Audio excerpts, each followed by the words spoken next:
এই সূরার দুইটা আয়াতে কারিমা এর আলোকে মদিনা শরীফের গুরুত্বের উপর আলোচনা করব।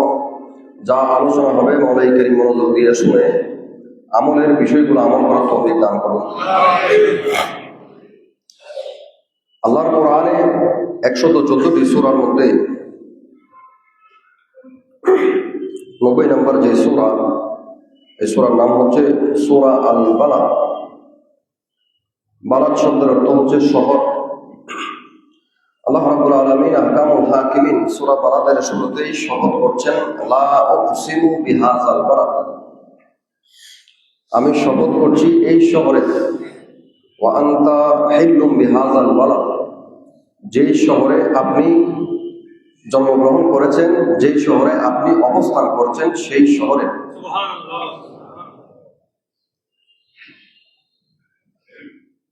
নবীজির অবস্থান, নবীজির জন্ম হচ্ছে পবিত্র মক্কাতুল মুকাররমা। আল্লাহ নবী দুনিয়াতে আসার আগে মক্কা শরীফের মধ্যে কাবা শরীফ ছিল, মক্কা শরীফের মধ্যে হাজরে আসওয়াদ ছিল, মক্কা শরীফের মধ্যে আম্বিয়া ইকরামের মাজারাত ছিল। হাজিরা এখন যেখানে তাওয়াফ করে, তাওয়াফের যেই মাঠ কাবা শরীফের পাশে, এখানে অনেক নবী এবং রসুলদের কবর মোবারক আছে। অর্থাৎ আমরা হাজিরা যারা তাওয়াফ করি, আমরা তাওয়াফের জায়গাটা একত, এই জায়গাতে এই জমিটার উপরে নবী রসুলরা তাওয়াফ করেছেন, সাথে সাথে অনেক নবী রসুলের কবর মোবারকও এটার নিচে আছে। এখান থেকে একটা শরঈ মাসালা, আমাদের পাশে সৈয়দিয়া মসজিদ আছে, সৈয়দিয়া মসজিদ নিচে কবরস্থান, উপরে মসজিদ। হঠাৎ করে এই জিনিসটা দেখে গত মঙ্গলবার মনে হয় না, আমাদের দুইজন এলাকাবাসী ইন্তেকাল করেছিলেন, সেখানে গেলাম। তো বিষয়টা নিয়ে পড়তে গিয়ে দেখলাম যে এটা আসলে শরীয়তের মধ্যে বৈধ নাকি অবৈধ। দেখলাম সেটা বৈধ, এবং সেটার দলিল হচ্ছে যে কাবা শরীফে চতুর্পাশে হাজিরা নামাজ পড়ে। তো নামাজ কোথায় পড়তেছে? নবীদের কবরের উপরে। নিচে কি আছে?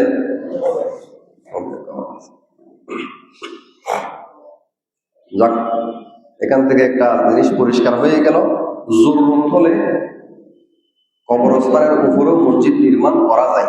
তবে একটা জিনিস ব্যতিক্রম রয়েছে, যে কবরস্থানটা যদি ওয়াকফ হয়, মসজিদও যদি ওয়াকফ হয়, তাহলে দুইটা ব্যতিক্রম। আচ্ছা, যাক, এটা ফিকি একটা মাসালা।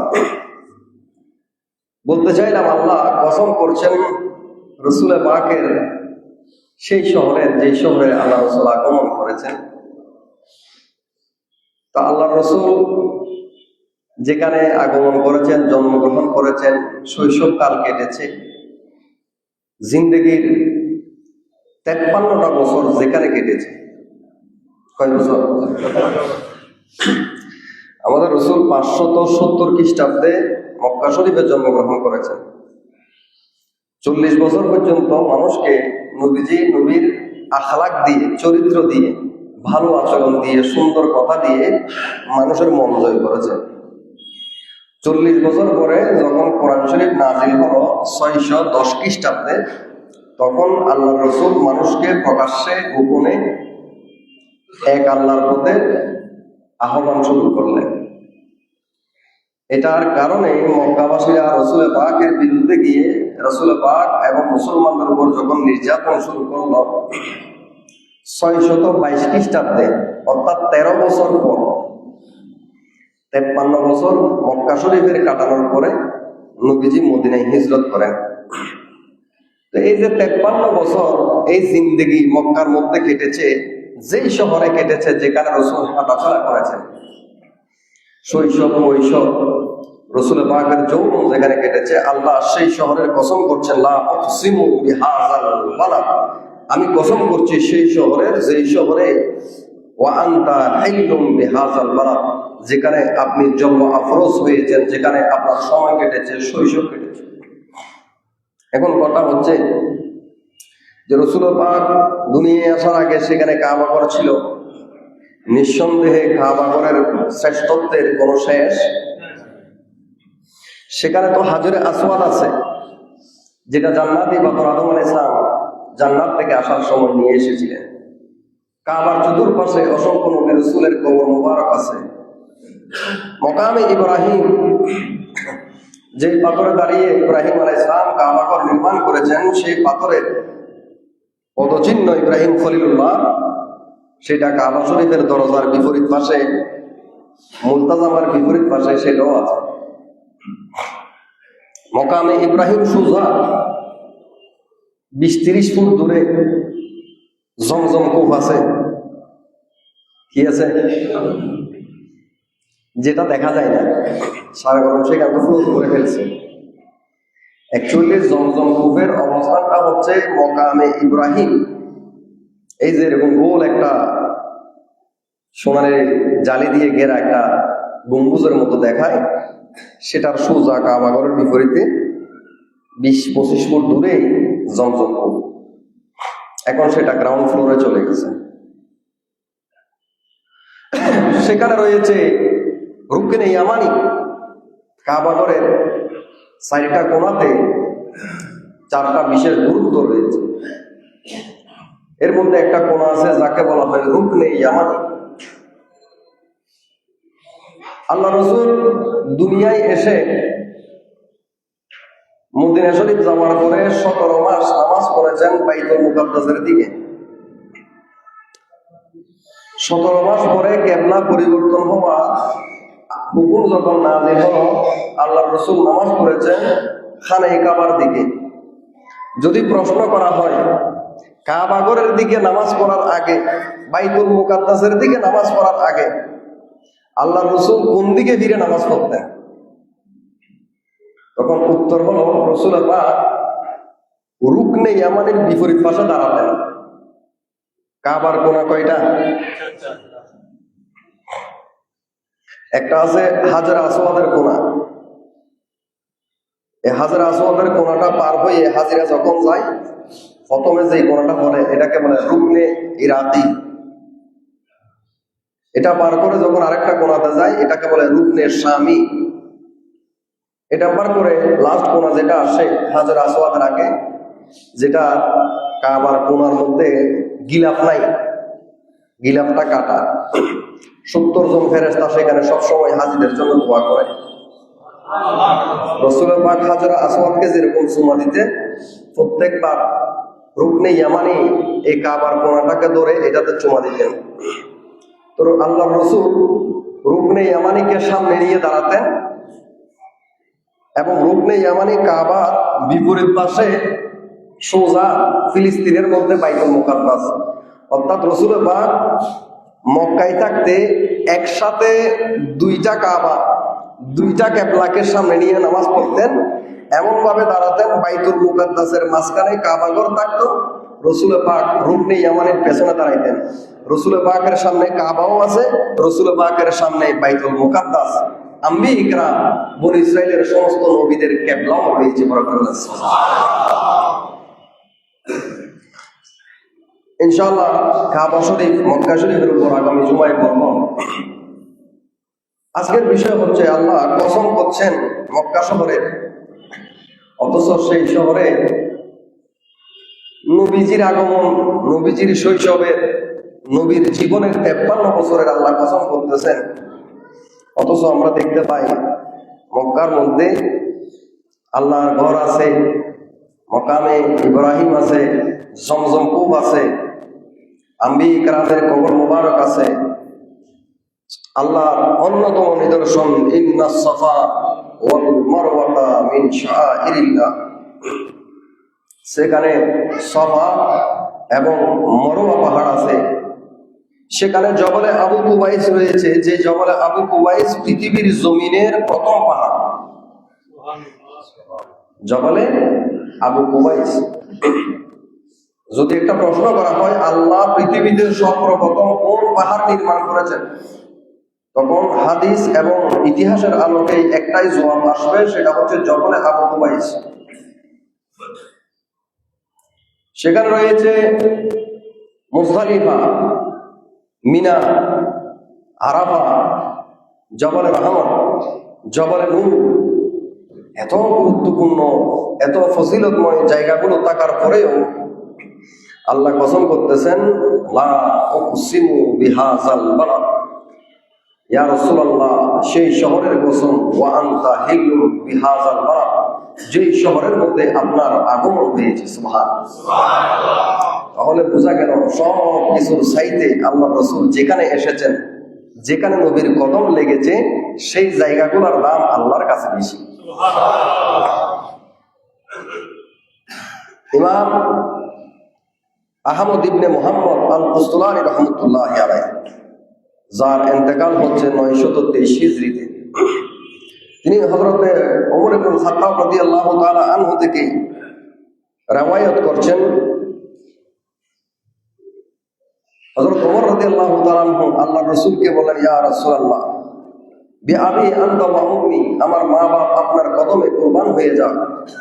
আল্লাহ লাকাদ বালাগা মিন ফজিলাতিকা, আপনার সম্মান তো আল্লাহ এত উঁচু করেছেন যে রব্বুল আলামিন আকসামা বিহায়াতিকা দুনা সাইল আম্বিয়া, দুনিয়ার মধ্যে অনেক নবী রাসূল এসেছেন যেটা আমরা আপনার মুখ থেকে জেনেছি, আপনার কাছ থেকে শিখেছি, আপনার থেকে শুনেছি, কিন্তু আমরা দেখি নাই যে আল্লাহ কোন নবীর হায়াত নিয়ে কসম করতে।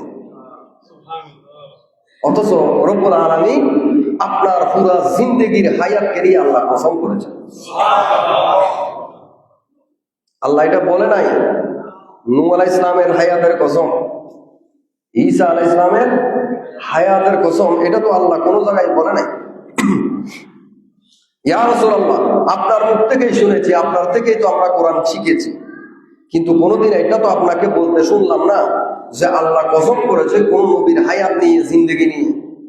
অথচ আপনার উপর যে কোরআন আল্লাহ নাযিল করেছেন, সেই কোরআনে সূরা আল হিজর আয়াত নম্বর 72 আল্লাহ রাব্বুল আলামিন বললেন, লা আমরুকা ইন্নাহুম লাফি সাকরাতিহিম ইয়ামাহুন, ইয়া রাসূলুল্লাহ আপনার জিন্দেগির কসম, সুবহানাল্লাহ,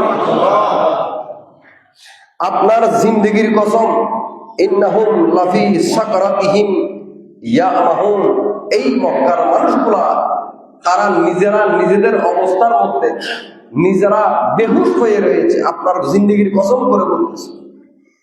হযরত ওমর বলেন, ইয়া রাসূলুল্লাহ আপনার সম্মান আল্লাহ কিভাবে উঁচু করেছে, কোন নবীর হায়াতের কসম করে নাই, অথচ আপনার হায়াতের কসম করেছেন, যেটাকে আল্লামা শেখ সাদি রহমতুল্লাহি আলাইহি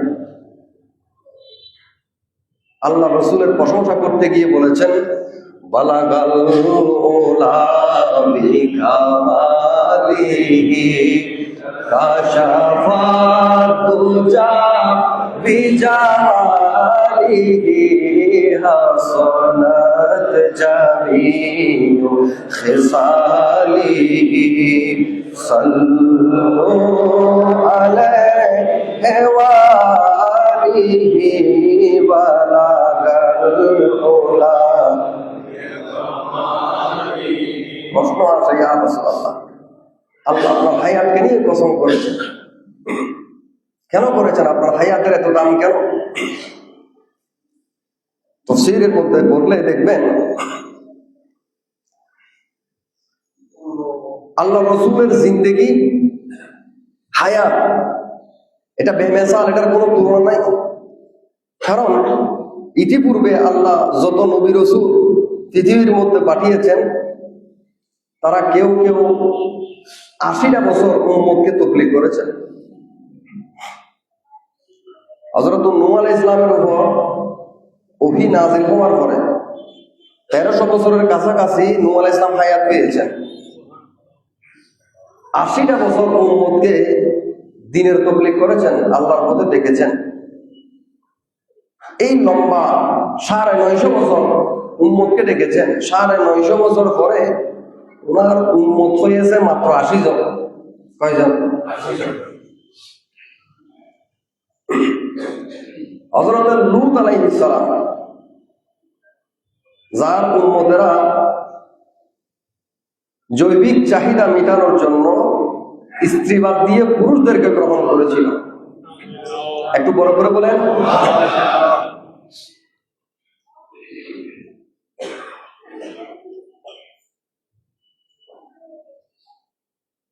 আমাদের দেশে স্বাধীন করার জন্য যেই সমস্ত মহান মানুষের আত্মত্যাগ রয়েছে তাদের মধ্যে একজন ছিল মৌলানা ভাসানী। উনি আমাদের দেশে বর্তমানে বিরোধী দলে যারা আছে তাদের ব্যাপারে খুব চমৎকার বলেছিল যে নীল নদের পানি যেমন নীল নয়, জামাতে ইসলামও তেমন ইসলাম। বই পাচ্ছেন? বলতেছি আমি, বই আপনাদের পাওয়ার দরকার নাই।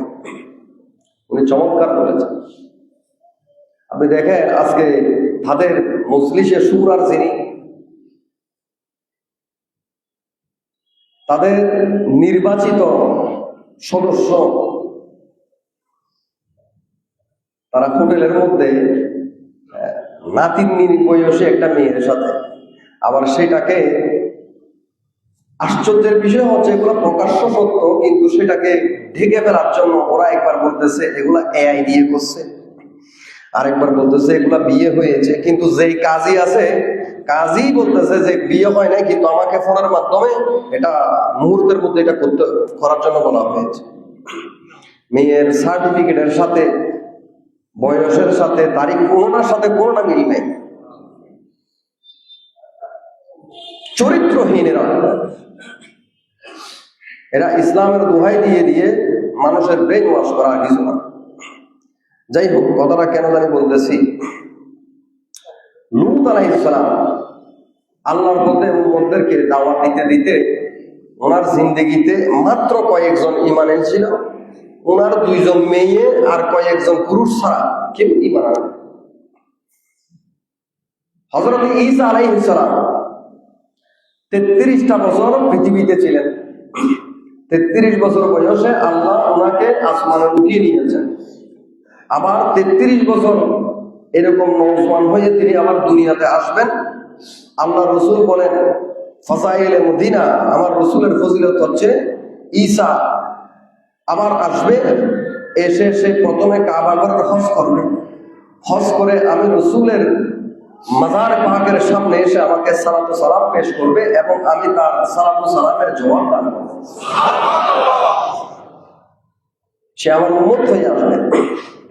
সে ঈসা রূহুল্লাহ 33টা বছর জিন্দেগিতে যিনি মায়ের কোলে শিশু অবস্থায় 5-7 দিনের শিশু কোলে দাঁড়িয়ে বলেছিল ইন্নী আব্দুল্লাহ আতানিয়াল কিতাব ওয়া জাআলানি নবিয়্যা, আমি আল্লাহর বান্দা, আমাকে আসমানে কিতাব দেওয়া হয়েছে, আমাকে নবী হিসেবে পাঠানো হয়েছে। এত বড় মুজিজা দেখানোর পরেও ওনার উপর ঈমান এনেছিল মাত্র 12 জন। কয়জন? আর আমার রাসূল মাত্র 23টা বছর আল্লাহর পথে মুসলমানদেরকে যখন, কাফের মুশরিকদেরকে যখন দাওয়াত দিলেন, আল্লাহর রাসূলের উপর ঈমান আনলো 1,25,000 সাহাবী এবং সাহাবিয়া। তাহলে অন্য নবীদের হায়াত আমাদের রাসূলের হায়াত বেশ কম আছে না নাই?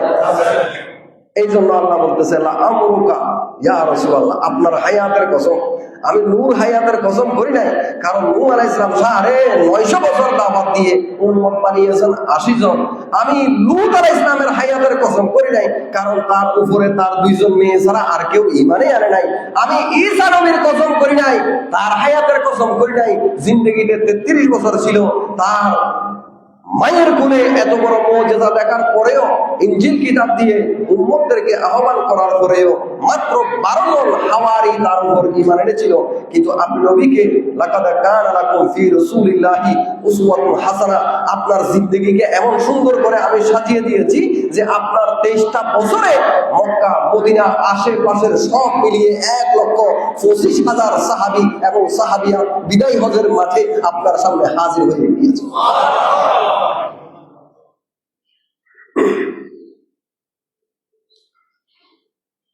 দ্বিতীয় আরেকটা বিষয় হলো হুজুর করিম সাল্লাল্লাহু আলাইহি ওয়াসাল্লামের জিন্দেগিটাকে আল্লাহ নমুনা বলেছেন, লাকাদ কানা লাকুম ফি রাসূলিল্লাহি উসওয়াতুন হাসানাহ। আমার বান্দারা, যে রসুল তোমাকে দিয়ে তোমাদেরকে দিয়েছি এই রসুলের হায়াতটা তোমাদের জন্য একটা আদর্শ।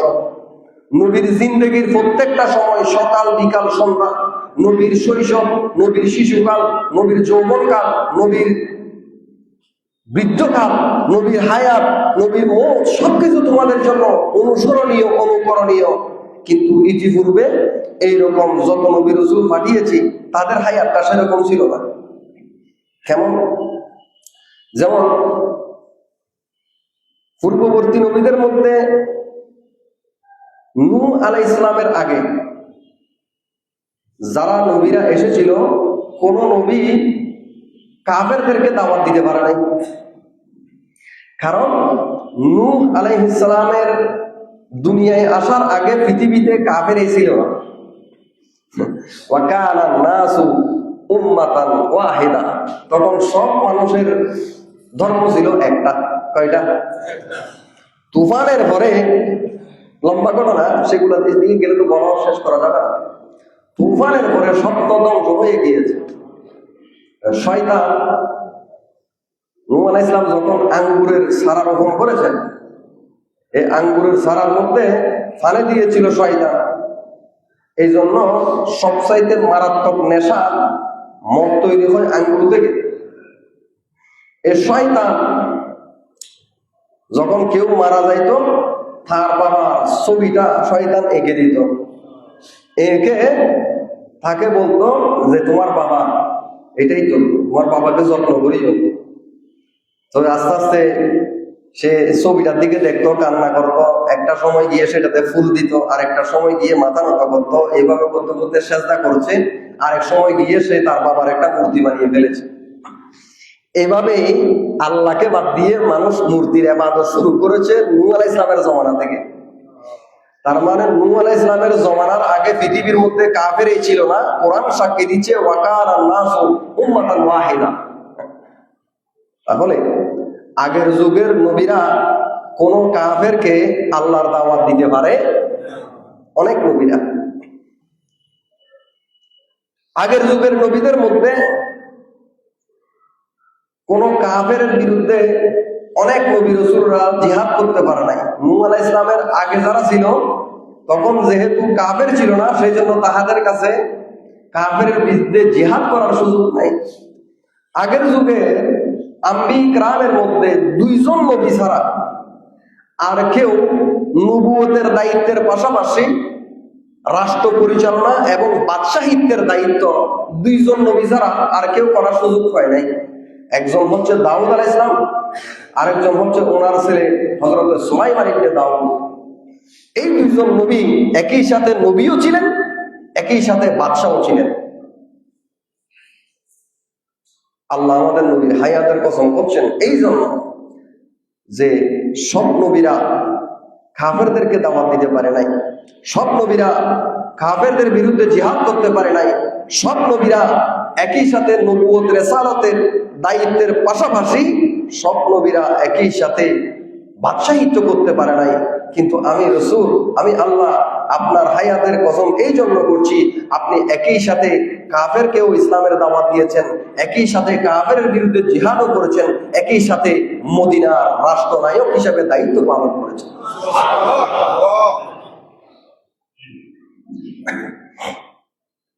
লাআমরুকা, আপনার হায়াতের কসম। কেন? কোন নবীর হায়াতকে সংরক্ষণ করা হয়নি, কোন নবীর হায়াতকে সংরক্ষণ করা হয়নি। আগের নবী মূসা, ঈসা, হযরতে দাউদ আলাইহিস সালাম, তাদের উম্মতরা তাদের উপর যেই আসমানি কিতাব দেওয়া হয়েছিল সেই কিতাবগুলোকে পরিবর্তন করেছে। এমনকি তাদের কিতাবে পরিবর্তন করে তারাই বলছে যে আমাদের নবীরা সুদ খেয়েছে, জেনা করেছে, মিথ্যা বলেছে। বড় করে বলে নাউজুবিল্লাহ। তারা তাদের নবীর চরিত্রটাকেই কলুষিত করেছে, কিন্তু আল্লাহ রাব্বুল আলামিন আমাদের নবীর জিন্দেগির কসম এই জন্য করেছেন যে নবীর সিরত, নবীর সূরত, নবীর আখলাক, নবীর জন্মের আগে থেকে কি হয়েছিল, নবী জন্মের সময় কি হয়েছিল, নবীর আপনার শিশু বয়সে কি হয়েছিল, কৈশোর বয়সে কি হয়েছিল, যৌবন বয়সে কি হয়েছিল, আল্লাহ রাসূলের পেশা কি ছিল, নবীজি কাপড় চোপড় কেমন করতেন, কেমন পড়তেন, রসুলের পাকের শাদী কেমন হয়েছিল, সব কিছু তারিখ এবং হাদিসে রসুলের মাধ্যমে আল্লাহ রাব্বুল আলামিন কিয়ামত পর্যন্ত আল্লাহর বান্দাদের জন্য, নবীর উম্মতদের জন্য ইন্না নাহনু নাযালনা যিকরা ওয়া ইন্না লাহু লাহাফিজুন, কোরআনকে যেভাবে আল্লাহ হেফাজত করেছেন, রসুলের পাকের 63 বছর হায়াতে জিন্দেগিকে আল্লাহর বান্দাদের জন্য পুঙ্খানুপুঙ্খান সত্য হিসাবে একেবারে কোনো ধরনের সন্দেহাতীত পাওয়ায় সন্দেহ ছাড়া আল্লাহর বান্দাদের জন্য এটাকে সংরক্ষণ করে দিয়েছে। হুদায়বিয়ার সন্ধির সময় যেই ঘটনা ঘটেছে সেখানে একটা হাদিস রাসূল এরকম আছে যে মক্কার সিনিয়র নেতাদের পক্ষ থেকে যিনি গিয়েছিলেন রাসূলের পাকের কাছে কথাবার্তা বলার জন্য, তিনি ফিরে এসে বলতেছেন, যে হাদিসটা সহিহ বুখারী শরীফে রয়েছে, যে তোমরা মুহাম্মদের সাথে কিভাবে যুদ্ধ করবা। আমি গিয়ে দেখলাম যে মুহাম্মদ যখন কথা বলে তার সঙ্গীরা তার দিকে এমন ভাবে তাকিয়ে থাকে, দুনিয়ার কোনো কিছুই তারা শুনে না, তাদের মাথার উপর পাখি এসে বসে যায়, তাদের মধ্যে কোনো নড়াচড়া। আমরা মনে করেন আল্লাহ আমাদেরকে সেই রকম রূপ দেয় নাই, আমরা যখন কথা বলি আপনারা এক একজন এক এক দিকে দেখেন, দেখাটাই স্বাভাবিক, কিন্তু আল্লাহ রসুলকে আল্লাহ এমন রূপ দিয়েছেন, সাহাবাই কেরামের এমন আনুগত্য দিয়েছেন, রসুল পাক যখন মিম্বরে দাঁড়াতেন তখন সাহাবাই কেরামের চেহারা নিচু করে শুধু আল্লাহ রসুলের দিকে তাকিয়ে থাকতো, নারে ভাবে লড়াচড়া নাই। এমন ভাবে হয়ে যেত যে এদের মাথার উপর পাখি বসলে ওদের মধ্যে লড়াচড়া থাকতো না, পাখি মনে করতো যে আমি খেজুরের নষ্ট হয়ে যাওয়া মাথার উপর বসেছি। এই মক্কার মানুষেরা যার কথা এইভাবে শুনে তোমরা তাকে কিভাবে পরাজিত করবা। আমি দেখেছি তিনি যখন কোনো হুকুম দেয় কোনো প্রশ্ন করে না, কোনো সোয়াল জবাব করা ছাড়া সাথে সাথে সেটা বাস্তবায়ন করে। তিনি যখন থুতু ফেলেন আমি দেখলাম থুতুটা কোনোভাবে মাটিতে পড়তে পারে না, সাহাবীরা হাত দিয়ে দেয়, চাদর দিয়ে দেয়, সেটা জমিনে পড়তেই পারে না, তারা সেটা নিয়ে তাদের চেহারার মধ্যে মেখে ফেলে। আমি দেখেছি তিনি যখন মুখমণ্ডল ধৌত করার জন্য পানি নেন, যখন ওযু করেন পানিগুলো নিচের দিকে পড়তে পারে না, সাহাবীরা সেগুলা নিয়ে নিয়ে পাত্র বসিয়ে দেয়। ভিক্ষুক যেভাবে দরজার সামনে একটা পেয়ালা ধরে নবীর পানিগুলো সংরক্ষণ করার জন্য সাহাবীরা তাদের পাত্র বসিয়ে দেয়, পাত্র কার আগে খেয়ে দিবে, এবং দেখলাম তারা সেগুলা শিশিতে ভরে ভরে রাখে এবং সেগুলা আতর হিসাবে ব্যবহার করে। এই যে ৩-৪টা দৃশ্য বললাম,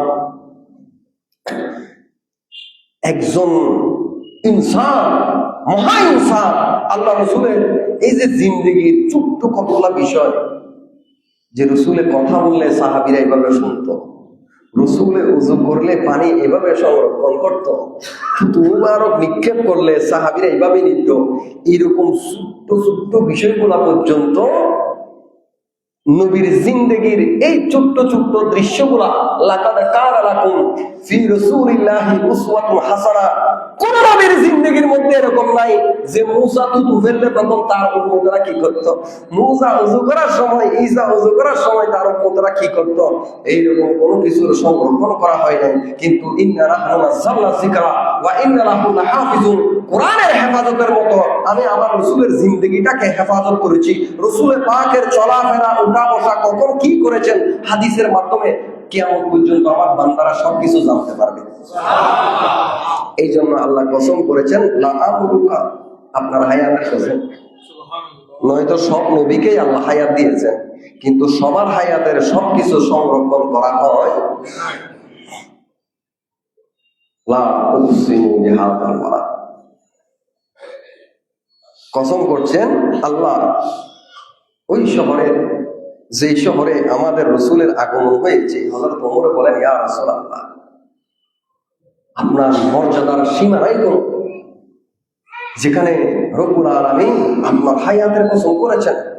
সূরা আল হিজর আয়াত নাম্বার ৭২।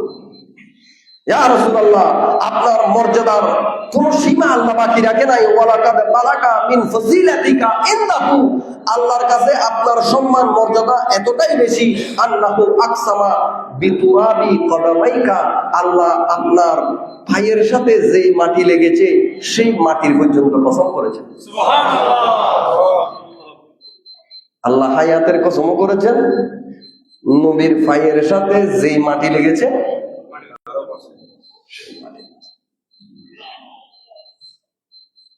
লা উকসিমু বিহাযাল, কেন আমি কসম করলাম এই শহরের, ওয়া আনতা হিল্লু বিহাযাল বালাদ, কারণ এই শহরের প্রত্যেকটা জায়গা, বেশিরভাগ জায়গার মধ্যে আপনি আপনার পা লেগেছে, আপনার পায়ের সাথে যেই মাটি লেগেছে, যেখানে আপনার পা করেছে সেটা আল্লাহর কাছে আরশ আজিমের চাইতেও দামি। বরাবর বলছে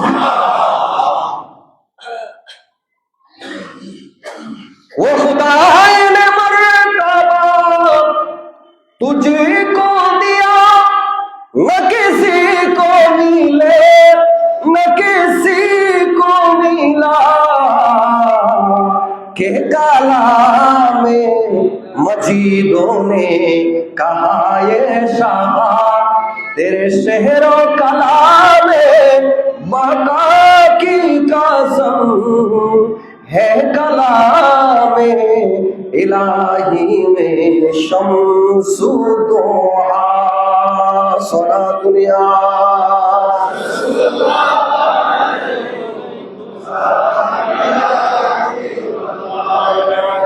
সে রাসূল হিজরত করে এসেছেন মদিনায়।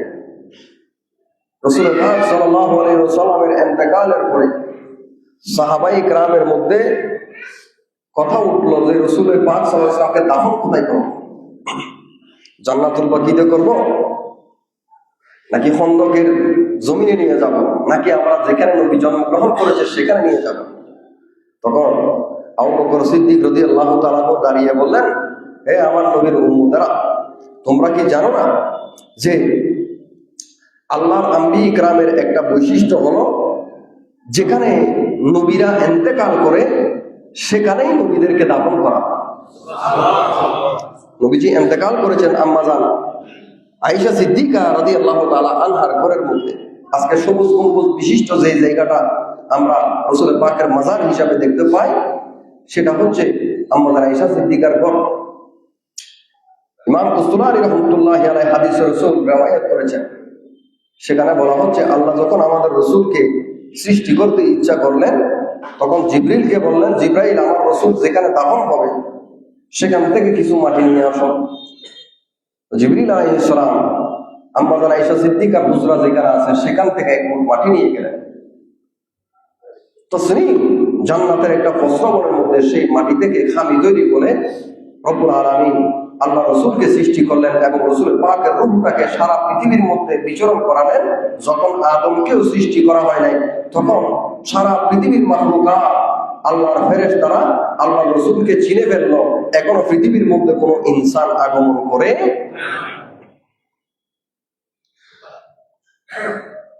মদিনা শরীফ এমন একটা জায়গা, আল্লাহ রাসূল বলেছেন যে আমার উম্মতরা, তোমাদের কারো যদি সম্ভব হয়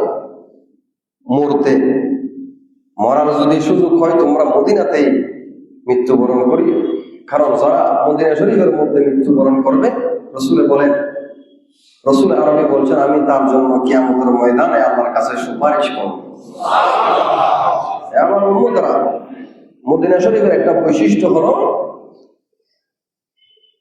আগুনের ভাটি, এটাকে কি বলে, কামার, যেখানে লোহা জ্বলাই এটাকে কি বলে, কামার দাসুরি লোহা মানে বাটি বা কি বলে, মানে যেখানে কয়লা দিয়ে জ্বালাই। আল্লাহ রাসূল বলেন মদিনা শরীফ হচ্ছে ওই কয়লার ভাটির মতো। মদিনা শরীফ, এখানে কোনো মুনাফিক কোনো কাফের এখানে বেশি দিন থাকতে পারবে না। মদিনা শরীফ কোনো কাফের মুনাফিককে বেশিক্ষণের জন্য কবুল করবে না। যেভাবে ভাটির মধ্যে জঙ্গল বিশিষ্ট লোহাকে ঢুকিয়ে দিলে ওই আগুনে সেই জঙ্গলগুলাকে জ্বালিয়ে পুড়িয়ে লোহাটাকে পরিষ্কার করে দেয়, মদিনা শরীফের তাজির হচ্ছে সেই রকম হজ করে ওই মানুষগুলাই মদিনায় আসে যারা নিজেকে পরিষ্কার করতে চায়, নিজেদের মধ্যে যত জঙ্গল আছে সেগুলা ফ্রেশ করতে চায়, তারাই সেখানে আসতে পারে। কোনো কাফের মুনাফিক মদিনাতে কোনোদিন অবস্থান করতে পারবে এমনকি আমি তো সময় হবে না, সেই জন্য আর সামনের দিকে যাচ্ছি না। হাদিস রসুলের এটাও রয়েছে, আল্লাহ রসুল বলেন মদিনা শরীফের আমি হেরেম হুদুদ যেখানে ঘোষণা করেছি, নবীজি বলেন ইব্রাহিম আলাইহিস সালাম মক্কাকে হেরেম করেছে, আমি আমার মদিনাকে হেরেম ঘোষণা করছি। এবং ইব্রাহিম যেভাবে মক্কার জন্য দোয়া করেছে, আমি মদিনার জন্য 2 গুণ আল্লাহর কাছে, এর ডবল আল্লাহর কাছে দোয়া করতেছি। আমার উম্মতরা, মদিনার একটা সীমানা আমি এঁকে দিলাম, হুদুদে হেরাম।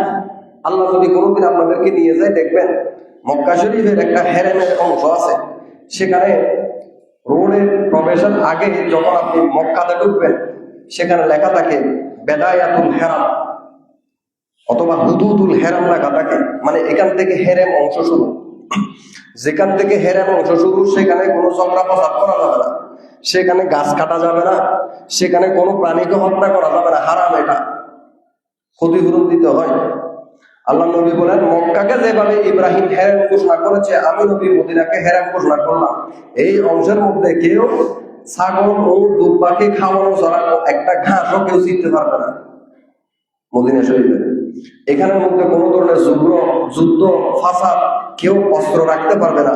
এত বড় মসজিদে নববীর ইন্তেজাম, এত বড় হেরেম শরীফের ইন্তেজাম, গিয়ে দেখলাম কোনো পুলিশের হাতে একটা লাঠিও নাই। কেন জানেন? কারণ এটা হচ্ছে হেরেম, এখানে কোনো অস্ত্র বহন করা যাবে। আল্লাহ রাসূল বলেন এই হুদুদে হেরেমের চতুর্পাশে পাহাড়ের উপরে উপরে আল্লাহ লক্ষ লক্ষ ফেরেশতা নিয়োজিত রেখেছেন। দাজ্জাল এবং কোন মহামারী প্লেগ রোগ এই মদিনা শরীফের মধ্যে প্রবেশ করতে পারবে না। বীরে গারাস আল্লাহ রাসূলের রওজা পাক থেকে 6-7 কিলোমিটার দূরে মসজিদে কুবার পাশে একটা কূপ আছে, যেটাকে আইনুন মিন উয়ুনিল জান্নাহ, জান্নাতের কূপ বলা হয়। নবীজি বলেন বীরে গারাস হচ্ছে জান্নাতের কূপ। আলীকে বলেছেন, আলী 7 ডোল পানি দিয়ে, এই বীরে গারাসের পানি দিয়ে তুমি আমাকে গোসল দিবা। এখনো পর্যন্ত এই ওজারাতুস সাকাফা, সৌদি আরবের আপনার কালচারাল মিনিস্ট্রি অফ কালচারাল যেটা রয়েছে, তারা এটাকে সংরক্ষণ করেছে। সেখানে হাজিদের জন্য পানির ব্যবস্থা করে দেওয়া হয়েছে। মানুষ সেখানে পানি খাইতে যায়। আমাদের এশিয়া মহাদেশের মানুষের চাইতো সৌদি আরবের মহিলার আরো বেশি যায় সেখানে বোতল নিয়ে নিয়ে। আগে বোতল নিয়ে ঢুকা যাইতো, এখন বোতল নিয়ে ঢুকতে দেয় না। বীরে গারাস কর্তৃপক্ষই কতগুলা মাটির কলসি বানিয়ে দিয়েছে, ছোট্ট ছোট্ট 5 রিয়াল দিয়ে কিনে, সেখানে লেখা আছে বীরে গারাস। তো এটার কথা কেন বলছি? এই বীরে গারাসের পাশেই একটা পাহাড় আছে যাকে বলা হয় ওয়াদিয়ে বাতহান। আল্লাহ নবী বলেছেন ওয়াদিয়ে বাতহান হচ্ছে জান্নাতের নদীদের উপরে নির্মিত একটা পাহাড়। আল্লাহ রাসূল ওয়াদিয়ে বাতহান এটার মাটি দিয়ে, নবী বলেছেন ওয়াদিয়ে বাতহানের মাটির মধ্যে আমার উম্মতের সেবা আছে। হযরত সাদ রাদিয়াল্লাহু তাআলা যথাসম্ভব উনি অসুস্থ হয়ে গেলেন, রাসূল পাক সাল্লাল্লাহু আলাইহি ওয়াসাল্লাম ওয়াদিয়ে বাতহান থেকে মাটি নিয়ে সেটাতে পানি মিক্স করলেন। মিক্স করে আল্লাহ রাসূল দোয়া করলেন, ইয়া রাব্বান নাস ইকশিফিল বাস রাব্বান নাস বিআরদি তুরবাতিনা ওয়া বিরিকি নবিয়িক। আয় আল্লাহ, হে মানুষের রব, আমাদের এই মাটি যেটার সাথে তোমার নবীর থুতু লেগেছে, তুমি এটার মাধ্যমে আমার সাহাবীকে শেফা দান করো। নবীজি বলেছেন আরদে বাতহান, এই বাতহান নামক যে পাহাড়, এই পাহাড়ের মাটির মধ্যে আল্লাহ মানুষের জন্য শেফা রেখেছেন। জান্নাতের বাগান তোমায় নবী বলেছেন, খাকে শেফার অধিকারী তোমায় করেছেন। তোমার বুকে প্রবাহিত নূরের ঝর্ণা, সব ভুলিব কিন্তু তোমায় ভুলতে পারি না। শরীফের ফজাইলের কোনো শেষ নাই, পরিশেষ সময় আর বলাবে না। আল্লাহ রাব্বুল আলামিনের আল্লাহর জমিনের মধ্যে নবীদের পরে যার মর্যাদা সবচাইতে বেশি, লাউ কানা বাদি নবিয়্যুন লাকানা উমর। হযরত ওমর ইবনে খাত্তাব রাদিয়াল্লাহু তাআলা সহিহ বুখারী শরীফের মধ্যে এসেছে, আল্লাহ নবী বলেন, আমার পরে যদি নবুয়ত এই দরজাটা যদি খোলা থাকতো, তাহলে নবী হওয়ার জন্য যা কোয়ালিটি দরকার এগুলো আল্লাহ ওমরের কাছে দিয়েছে। আমার পরে নবী হইলে ওমরেই হইল।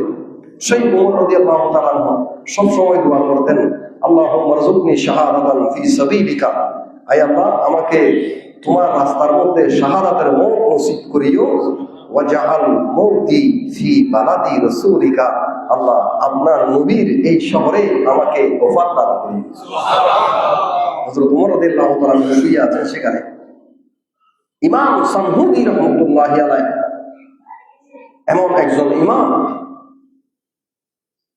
আমরা এখন কোনোদিন যদি যাওয়ার সুযোগ হয় মদিনা শরীফ, আমরা তো বাইরের অনেক দূর থেকে দেখতেছি, যেটা সোনালী জালি দেখতেছি, সোনালী জালির ভিতরে আরো 3 রকমের দেওয়াল আছে,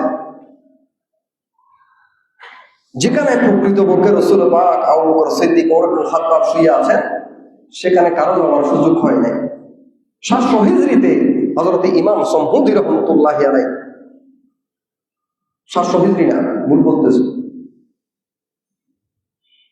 এটা তাবিঈদের যুগে প্রায় 200 হিজরি 150 হিজরির দিকে একজন ব্যক্তি সেখানে ঢুকিয়েছিলেন, হযরত ইমাম সামহুদি, যিনি ওয়াফা আল ওয়াফা বি আহওয়ালি দারিল মুস্তাফা 4 খণ্ডের লম্বা বিশাল কিতাব লিখেছেন শুধু মক্কা এবং মদিনা শরীফের ফজিলতের উপরে।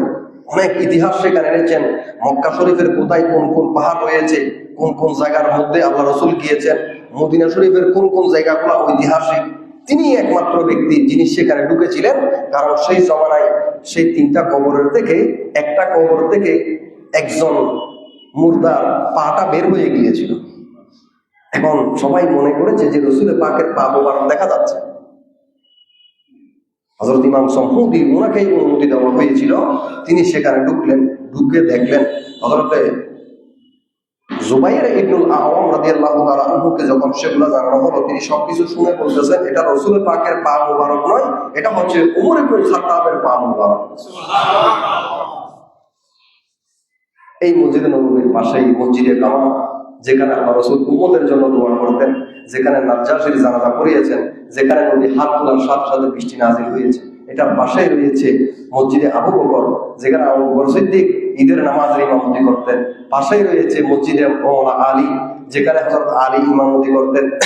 কুবা রোডের মধ্যে যেখানে রয়েছে মসজিদে ওমর ইবনুল খাত্তাব, যেখানে ওমর রাদিয়াল্লাহু তাআলা ইমামতি করতেন। জান্নাতুল বাকির পূর্ব দিকে, এগুলো হচ্ছে পশ্চিম দিকে, পূর্ব দিকে রয়েছে নবীজির রওজার পূর্ব দিকে জান্নাতুল বাকি, যেখানে হাজার হাজার লক্ষ লক্ষ সাহাবায়ে কেরাম শুয়ে আছেন। রব্বুল আলামিন আমাদেরকে আমাদের জিন্দেগিতে একবার হলেও মদিনা শরীফ যাওয়ার তৌফিক দান। আমিন। আসসালামু আলাইকুম ওয়া রাহমাতুল্লাহি ওয়া বারাকাতুহু।